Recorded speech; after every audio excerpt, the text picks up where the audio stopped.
तो hello guys, कैसे हैं आप लोग। आप सभी का स्वागत है हमारे YouTube channel the exclusive academy में। तो जैसे कि आप लोगों को पता है कि इस चैनल पर हमारे एजुकेशंस और एकेडमिक वीडियोस आते रहते हैं। तो आज हम यहाँ पर आप लोगों के लिए क्लास 12th का पॉलिटिकल साइंस का चैप्टर नंबर 2 जो है, जिसका नाम आप लोगों को पता भी होगा, शीत युद्ध का जो बाद का चैप्टर है, दो ध्रुवीयता का अंत, उसको हम यहाँ पर डिस्कस करने जा रहे हैं। तो इसमें जितनी भी इम्पॉर्टेंट चीज़ें हैं या इसका जो भी मेन चीज़ है वो हम यहाँ पर पढ़ेंगे। और मैं बता दूँ कि ये चैप्टर आपको अगर समझना है तो उसके लिए आप लोगों को थोड़ा सा ध्यान देना पड़ेगा, क्योंकि ये बहुत ही ज़्यादा कह सकते हैं कि एक अच्छा चैप्टर है और इसमें काफ़ी चीज़ थोड़ी सी कॉम्प्लिकेटेड भी हो जाती हैं। लेकिन अगर आपने चैप्टर नंबर फर्स्ट पढ़ा है ना, तो वो आपको फिर बहुत आसान लगने वाला है, क्योंकि उसका जो बिल्कुल बेस है ना, वो चैप्टर नंबर 2 का जो बेस है वो फर्स्ट में है बिल्कुल। तो आप लोगों को मैं कंसिडर करूँगा कि आप पहला चैप्टर नंबर फर्स्ट देखिए, उसके बाद ये सेकंड देखिए। बिल्कुल ऐसा लगेगा कि हमें कोई कहानी देख रहे हैं, फर्स्ट पार्ट हमने देख लिया, सेकंड पार्ट देख रहे हैं। लेकिन अगर आपने उसको नहीं देखा तो फिर ऐसा होगा कि भाई सीधा हमने उसका कहानी का एंड देख लिया, फर्स्ट पार्ट नहीं देखा। तो मैं फिर भी बार बार कह रहा हूँ आप लोगों से कि एक बार उसको जाकर देख लें। उसमें क्या होगा कि आप लोगों को थोड़ा सा ध्यान लग जाएगा कि हाँ ये चैप्टर किस तरीके से, क्योंकि स्टार्टिंग है अभी, तो काफ़ी बेहतर होता चले जाएगा। चलते हैं चैप्टर की तरफ।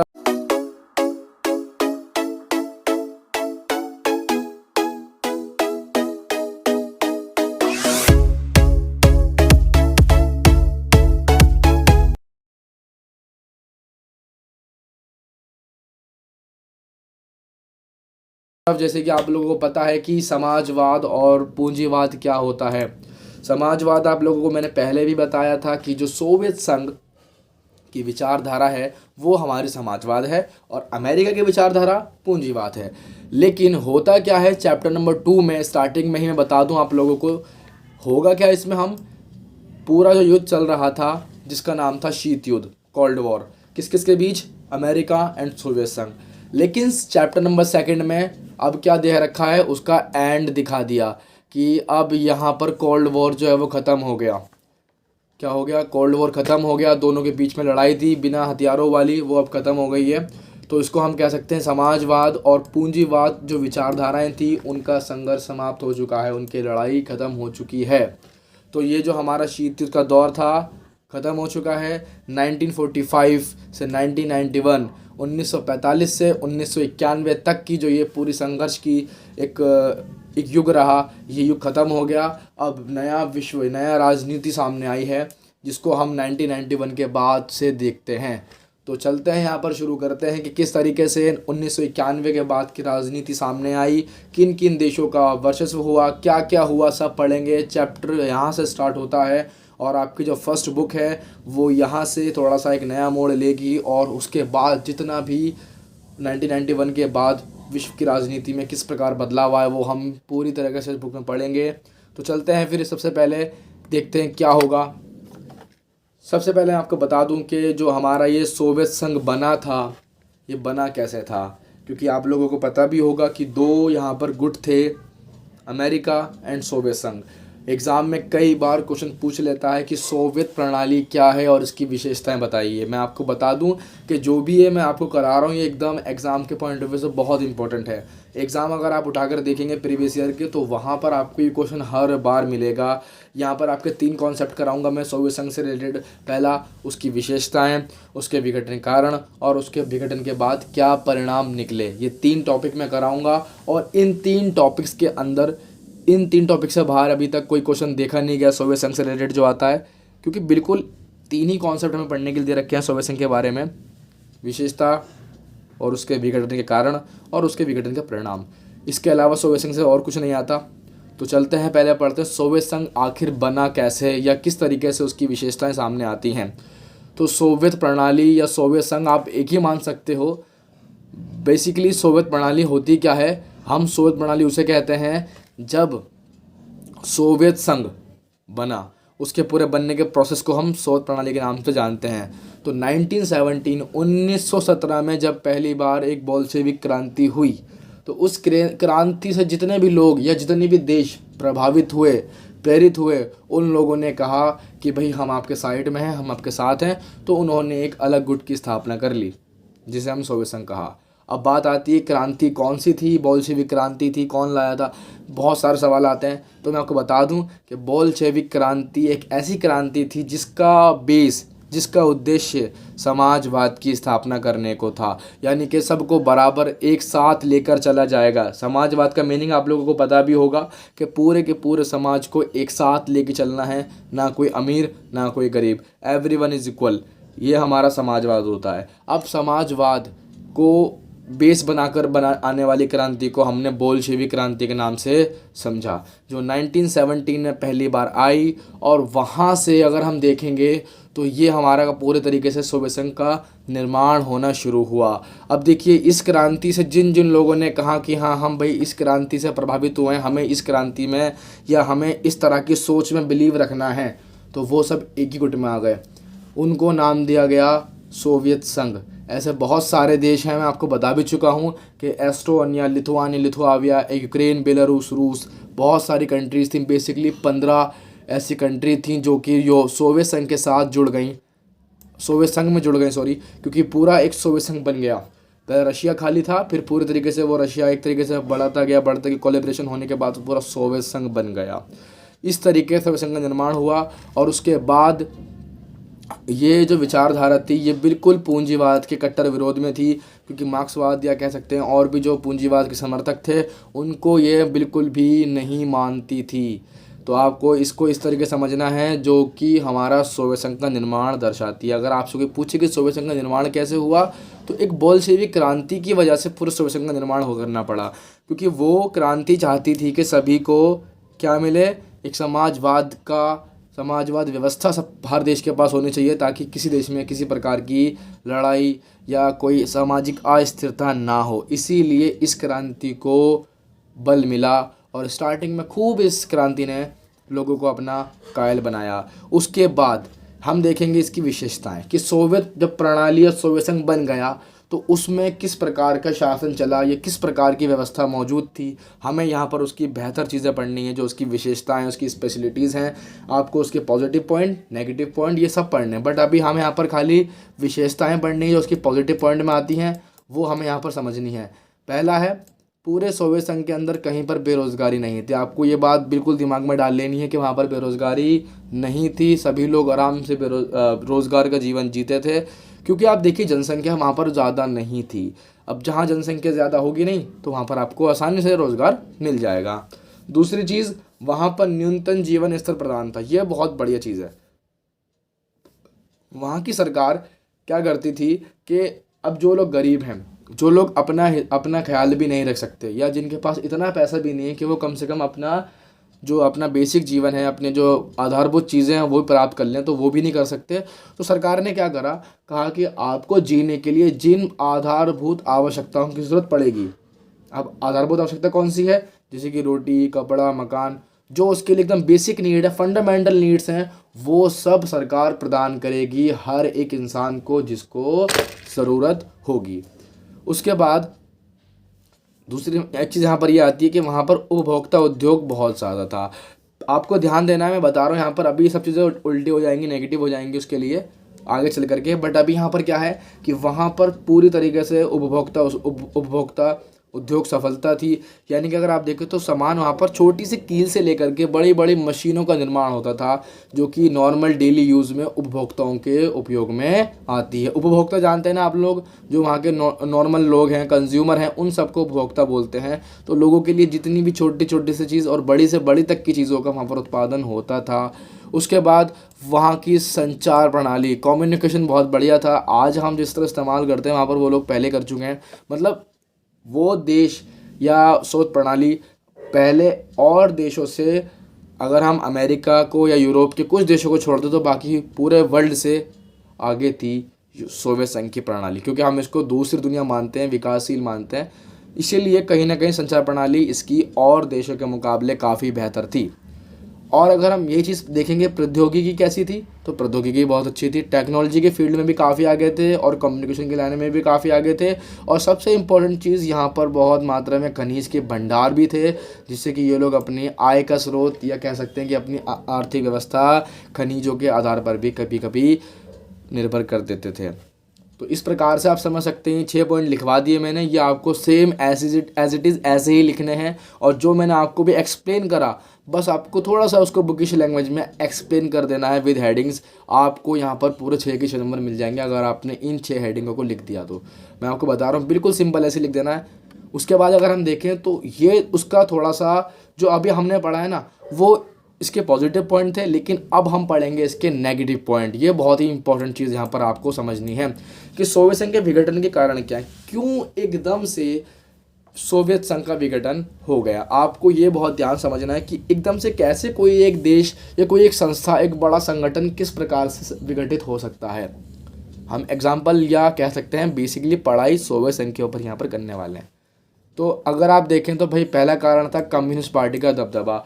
पूरी तरीके से सोवियत संघ के ऊपर एक पार्टी थी कम्युनिस्ट, उसने पूरा दबदबा कर रखा था और वो चाहती थी कि सिर्फ और सिर्फ सोवियत संघ पर अधिकार मेरा ही हो। और अगर कोई अन्य पार्टी वहाँ पर खड़ा होना भी चाहती थी तो वो उनको मना कर देते थे। यानी कि आपको पहले परमिशन लेनी है और जब परमिशन लोगे तो आपको साफ मना हो जाएगा। तो यानी कि सीधी सी बात है कि आपको इलेक्शन लड़ने का मौका नहीं दिया जाएगा। और जब इलेक्शन में एक ही पार्टी होगी कम्युनिस्ट, तो आपको पता है कि सिर्फ एक ही को वोट मिलेंगे। तो इसीलिए लगभग 70 साल से ज़्यादा हो गए थे, 72-73 साल हो गए थे, कम्युनिस्ट पार्टी ने वहाँ पर अपना दबदबा नहीं छोड़ा। तो कहीं ना कहीं लोगों को लगा कि भाई एक ही पार्टी शासन कर रही है, राजतंत्र बन गया है देश लोकतंत्र से, इसीलिए लोगों ने वहाँ पर इस देश को छोड़ने की, इस संगठन को छोड़ने की बात ठान ली। एक कारण ये भी आता है कि हथियारों की बहुत ज़्यादा होड़ हो गई थी। अमेरिका से कंपटीशन करने की वजह से सोवियत संघ ने अपने आप को इतना ज़्यादा हथियारों का, कह सकते हैं कि अपने आप को इतना निर्भर कर लिया कि मुझे हथियारों को ही बनाना है। यहाँ तक कि उनके पास जो भी नॉर्मल चीज़ थी, आधारभूत चीज़ें सब खत्म होने लग गई। क्यों? क्योंकि सारा पैसा सेना में हथियारों पे लगा रहे हैं, तो जो लोगों की नॉर्मल नीड्स है वो उसको पूरी नहीं कर पा रहे। तो लोगों को लगा कि भाई अभी देश हमारे लिए नहीं बल्कि सिर्फ सैनिकों के लिए है। तो निरंतर परमाणु का इस्तेमाल या परमाणु हथियारों को बनाने के लिए ज़्यादा पैसा लगाने की वजह से वहाँ के देशों ने या वहाँ के लोगों ने इसको छोड़ना चाहा। अभी हम ये चीज़ें देखें, अगर आप समझेंगे ना, तो जो 15 गणराज्य थे, यहाँ पर ये क्वेश्चन सिंपल पूछ रहा है कि जो 15 गणराज्य थे वो क्यों इससे अलग हो गए। ये वो कारण है कि सोवियत संघ पहले बंद हो गया, एक सिंपल सी बोल्शेविक क्रांति की वजह से ये बंद हो गया। लेकिन उसके बाद ये जैसे 15 गणराज्य जितनी जल्दी जुड़े थे ना, उससे ज़्यादा जल्दी ये बिखर जाएंगे। तो वही हम समझ रहे हैं क्यों बिखर गए, क्योंकि यहाँ पर दबदबा कम्युनिस्ट पार्टी का था, हथियारों की बहुत होड़ थी, और तीसरी बात यहाँ पर लोकतंत्र नहीं था। पूरे वर्ल्ड में कहीं ना कहीं अगर आप देखेंगे तो अमेरिका, यूरोपियन कंट्रीज़ या बहुत जगहों पर लोकतंत्र आ गया। भाई 19 से ये 20 सेंचुरी चल रही है, बट आपके पास अभी तक लोकतंत्र नहीं है। तो लोगों को लगा कि भाई हम कौन से पीरियड में जी रहे हैं, क्योंकि अभी तक हमारे पास लोकतंत्र नहीं है। बल्कि अगर हम देखें वेस्टर्न कंट्रीज़ में अमेरिका है पूरा, बाकी और अगर हम देखें नॉर्दर्न कंट्रीज, तो सब कहीं लोकतंत्र है। यहाँ तक कि अब तो अगर आप देखेंगे जो अभी नए नए आज़ाद हुए हैं, उन्होंने भी लोकतंत्र की शुरुआत कर दी है। तो फिर सोवियत संघ के जो अंदर की कंट्रीज़ हैं, उनके अंदर जुड़े हुए जो कोलैबोरेट देश हैं, वो अभी तक लोकतंत्र से क्यों अपरिचित थे। इसीलिए सोवियत संघ को छोड़ने का इरादा कर लिया और वो 15 के 15 गणराज्य वहाँ से अलग हो गए। उसके बाद अगर हम देखें तो एक कारण ये बताया जाता है कि वहाँ की अर्थव्यवस्था गतिरुद्ध हो गई थी। यानी कि पूर्णतः जो कि वहाँ का जिस प्रकार से वहाँ की इकोनॉमी चल रही थी वो रुकना शुरू हो गई। क्योंकि अगर आप देखेंगे तो सारा का सारा अगर आप पैसा लगा रहे हैं सेना के ऊपर, हथियारों के ऊपर, डिफेंस के ऊपर, तो फिर आपकी अर्थव्यवस्था बेहतर नहीं हो पाएगी। बाकी अगर आपको ये मैंने बता भी रखा है कि हमारी चैप्टर नंबर बुक जो हमारा ज्योग्राफी का चैप्टर था, मैं उसमें पढ़ा भी रहा, चैप्टर नंबर 4 मानव विकास वाला, वहाँ पर मैंने आपको बताया भी था कि अगर आप अर्थव्यवस्था के बारे में पढ़ेंगे, कब अच्छी होगी मानव विकास, कब अच्छा होगा, जब आप कम से कम सेल्फ डिफेंस पे खर्च करेंगे। खैर देखिए, सोवियत संघ से अपने देश का कुछ नहीं हो रहा, अपने जो देशों के जो लोग हैं वो खुश नहीं है, लेकिन वो क्या कर रहा है, बाहर के क्षेत्रों में दखलंदाजी कर रहा है। एग्जाम्पल अगर आप देखें तो अफगानिस्तान का जो मसला था अमेरिका से, तो वहाँ पर उन्होंने टांग अड़ाना शुरू कर दी। अफगानिस्तान का सपोर्ट कर रहे हैं। देखिए अभी आपके पास खुद इतना कुछ खासा वो नहीं है और आप अमेरिका के बिल्कुल कट्टर विरोधी बने पड़े हैं। तो आप देखिए क्या कर रहे हैं कि अमेरिका जिनको टारगेट कर रहा है आप उनको सपोर्ट कर रहे हैं, तो कहीं ना कहीं अमेरिका इससे खफा होगा। फिर भी अमेरिका ने इसमें कुछ नहीं करा, लेकिन आप जिस तरीके से दूसरे मामलों में हस्तक्षेप कर रहे हैं, तो वहाँ के लोगों को लगा कि भाई ये देश जो है या ये संगठन जो है सिर्फ अपने बारे में सोच रहा है, अपने जो नागरिक हैं उनके बारे में नहीं सोच रहा। वो चाह रहा है कि बस मैं किसी तरीके से वर्ल्ड पॉलिटिक्स में एक अपना दबदबा जमा लूँ। तो इस प्रकार से वहाँ के लोगों ने इसको छोड़ने के लिए पूरा मन बनाया और इसको विघटित करके ही छोड़ा। एक कारण और है जिसको पूरी कसर इन्होंने पूरी कर दी, कुछ थोड़ा सा रह गया था, तो बाकी जो वहाँ के सेकंड लास्ट प्राइम मिनिस्टर या कह सकते हैं जो वहाँ के प्रेसिडेंट थे सेकंड लास्ट, उनका नाम था मिखाइल गोर्बाचेव। इनकी वजह से भी कहीं ना कहीं आप कह सकते हैं कि सोवियत संघ को विघटित होना पड़ा। क्यों? क्योंकि इनकी जो नीतियाँ थीं वो थोड़ी सी बेहतर नहीं लगी या पूरी तरीके से इसको विघटित कराने के कारण थी। अगर आप देखें तो यहाँ पर आपको लिख रहा है यहाँ पर पेरेस्ट्राइका और हमारा दूसरा ग्लासनोस्ट, ये दो वर्ड हैं रशियन। इनका मतलब होता है खुलापन और पुनर्रचना। पेरेस्ट्राइका मतलब खुलापन और उसका मतलब है ग्लासनोस्ट का मतलब है पुनर्रचना। यानी कि गोर्बाचेव चाहते थे कि जो हमारे देश के नागरिक हैं वो और देशों की तरह खुलापन मांगने लग जाए, यानी कि उनको थोड़ा सा खुलापन मिले और वो अपने देश के बारे में कि भाई हमारे देश की कितनी इकॉनमी है, कितना क्या है, मतलब पूरी स्टडी कर सकते हैं। क्योंकि उससे पहले कहीं प्रावधान नहीं था कि सोवियत संघ के नागरिकों को पूरी जानकारी मिले। जैसे कि हमारे यहाँ पर होता है ना इंडिया में एक RTI करके, RTI है ना, राइट टू इन्फॉर्मेशन जो होता है हमारा, उसमें क्या होता है कि आप किसी भी सरकार की जो भी चल रही है उसकी जानकारी ले सकते हो कि भाई आपने कितना खर्च कहाँ करा। वो आज हमारे देश में है, लेकिन सोवियत संघ में उस समय ऐसा नहीं था। तो लेकिन कहीं ना कहीं गोर्बाचेव ने सोचा कि इस तरह का होना चाहिए, तो गोर्बाचेव ने वो एक तरीके से खुलापन लाने की कोशिश करी और एक चीज़ और है पुनर्रचना लाने की कोशिश करी कि अब हम पूरे के पूरे सोवियत संघ को दोबारा से उनकी नीतियों को बनाएंगे, डिज़ाइन करेंगे, जैसे कि और देश कंट्री करते हैं हम भी वैसे ही करेंगे। लेकिन अगर आपको मैं एग्जांपल दूं कि इनका जो हुआ कैसे, मतलब जो इन्होंने अपनाया वो एकदम अपोजिट हो गया। कैसे? आप इसको इस तरह समझिए कि एक कोई बहुत दिनों से कोई एक बंदा है जिसको हमने बांध के रख रखा है, कहीं किडनैप कर रखा है, 20 से 40 दिन हो गए भाई, और फिर एकदम से क्या होता है कि उसको हम खोल देते हैं, उसकी हमने रस्सी खोल दी, सामने गेट खोल दिया। अब क्या होगा? अब वो जैसे इसको मौका मिलेगा वो वहाँ से फरार हो जाएगा। ऐसे ही वहाँ के नागरिकों के साथ हुआ, वहाँ के देशों के साथ हुआ। क्यों? क्योंकि उनको लगा कि भाई अब एक यही मौका है जिसके कारण से हम यहाँ से बाहर निकल सकते हैं, क्योंकि उससे पहले उनको मौका नहीं मिला। क्योंकि अब मीडिया को स्वतंत्रता मिल गई, अब उनको अपने देश की स्टडी करने का मौका मिल गया, सोवियत संघ के बारे में पता लग गया कि किस तरीके से काम करता है, क्या इसकी नीतियाँ हैं। तो फिर अब उन लोगों को जब सच्चाई पता लगी तो उन्होंने फैसला करा नहीं कि अब हम इस देश के नागरिक नहीं रहेंगे। तो इस तरीके से सोवियत संघ का विघटन हुआ और थोड़ा बहुत हाथ गोर्बाचेव का है जो उनकी नीतियाँ हैं। बट अगर वो ये काम पहले करते या पहले आ जाते थोड़ा सा 10-20 साल पहले, तो कहीं ना कहीं ये नीतियाँ बहुत ज़्यादा कारगर हो सकती थी। लेकिन देर में आए तो पूरी तरीके से यहाँ पर इनका दिक्कत होना शुरू हो गई और इसका जो प्रभाव था वो उल्टा पड़ गया। सोचा भी नहीं होगा कभी इस तरीके से यहाँ पर इनको देखने को मिलेगा, लेकिन ये उनके कारण थे। अब चलते हैं, हमारा जो नेक्स्ट क्वेश्चन है, ये लास्ट क्वेश्चन समझ लीजिए इसको, कि सोवियत संघ जब विघटित हो गया उसके बाद की राजनीति कैसे बनी, क्या उसके बाद क्या हुआ, सोवियत संघ के विघटन के बाद क्या हुआ, तो वो देखना है हमें कि पूरी तरीके से जो हथियारों की होड़ थी वो अब समाप्त हो गई। देखिए अभी मैं बता चुका हूँ आपको भी पहले भी कि जब दो लोगों के बीच की लड़ाई होती है और एक हार जाता है तो फिर क्या होता है कि फिर गोलियाँ चलना बंद हो जाती हैं। ऐसे ही यहाँ पर हुआ है, यहाँ पर अब हथियारों की होड़ होना बंद हो गई, लेकिन होती अब भी है लेकिन अब कम होती है। पहले क्या था कि नहीं वो मुझसे आगे ना निकल जाए, बट अब कोई है ही नहीं, निकलेगा कौन आगे। आपको पता लग गया कि अमेरिका की महाशक्ति बन चुका है, अमेरिका इज़ द नंबर 1। तो भाई अब अमेरिका किससे कंपटीशन करेगा? अगर आप पढ़ेंगे ना अमेरिका के बारे में जो चैप्टर नंबर 3 में है, इस साल आ नहीं रहा वो, बट कहीं ना कहीं मैं सोचूंगा उसकी वीडियो बनाऊं, क्योंकि वो एक इस तरह का चैप्टर कि आप लोगों को पता होना चाहिए अमेरिका पावरफुल क्यों है। तो एक उसका छोटा सा एग्जांपल मैं बताना चाह रहा हूँ कि जितने मिलकर के बड़े 14 देश, 14 कंट्रीज़ बड़ी बड़ी सेना पे खर्चा करती हैं, उतना अमेरिका अकेले कर देता है। तो यहाँ पर बताना चाहता हूँ कि जितने भी बड़े बड़े हथियार बनाए जाते थे अब उनकी होड़ रुक गई, क्योंकि सोवियत संघ हमारा विघटित हो गया। उसके बाद अमेरिका जो था वो शक्ति बन गया नंबर 1, क्योंकि उसका और कोई कॉम्पिटिटर रहा है नहीं। बाकी जो छोटे मोटे फ्रांस ब्रिटेन थे वो खुद उसके गुट में हैं, तो वो क्यों लड़ेंगे, इसलिए अमेरिका महाशक्ति बन गया।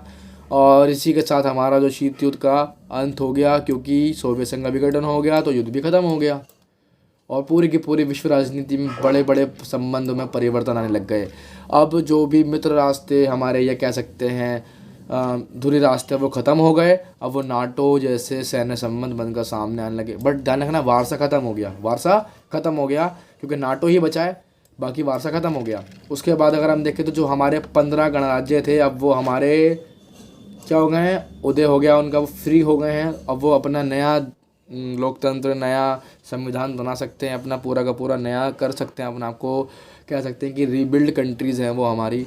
और साथ साथ जो पूंजीवादी विचारधारा बची है अब उसकी क्या हो गई, अब उसकी सर्वोच्चता हो गई, यानी कि अब उसको कोई भी नहीं हरा सकता। या नंबर 1 पे अब हम देखते हैं समाजवाद ख़त्म हो गया, पूंजीवाद नंबर 1 पहुंच गया, क्योंकि विश्व में केवल अमेरिका महाशक्ति बना और वो पूंजीवाद का समर्थक था, इसीलिए पूंजीवादी व्यवस्था नंबर 1 पहुंच गई। तो इस प्रकार से हम समझ सकते हैं कि यह हमारे सोवियत संघ विघटन के परिणाम निकले। सोवियत संघ जब विघटित हो गया तो इस प्रकार की राजनीति हमारे सामने आई, जो मैं आपको बताया पहले भी था कि इस तरह के हमें ये नए नए चीज़ें देखने को मिलेंगी। ये सब चीज़ें हमें 1991 के बाद देखने को मिली हैं। सभी 5 चीज़ें जो मैंने आपको वीडियो के स्टार्टिंग में डिस्कस करी थी कि क्या क्या बदलाव आए, क्या क्या हुआ जब शीत युद्ध ख़त्म हुआ। तो ये शीत युद्ध ख़त्म होने के परिणाम कह लीजिए, ये सोवियत संघ के घटने के परिणाम कह लीजिए, ये आपके सामने है। तो आपको इनको ध्यान से समझ लेना है और एग्ज़ाम में लिख कर आ जाना है। जो मैंने आपको आज 3 क्वेश्चन कराए हैं वो इतने इंपॉर्टेंट हैं कि आपको 6 नंबर में हर एग्ज़ाम में, प्री बोर्ड हो, बोर्ड हो, या फिर वो आपका क्लास 12 का कोई भी नॉर्मल जो आपका फर्स्ट टर्म का एग्ज़ाम होता है वो हो, आपको इन तीनों में से एक मिलेगा पॉलिटिकल के अंदर, मैं आपको बता रहा हूँ। ओके, बाकी आज के लिए सिर्फ इतना ही, और जो हमारी अगली वीडियो होगी वो आपको जल्द से मिल जाएगी। बाकी अगर आपने पिछली वीडियोज़ नहीं देखी हैं तो प्लीज़ जाकर देख लीजिए, क्योंकि उससे फिर आपका लगातार डेडिकेशन और हमारा कॉन्सेंट्रेट बना रहेगा। तो देखते रहिए द एक्सक्लूसिव एकेडमी। आज के सिर्फ इतना ही। Thanks for watching.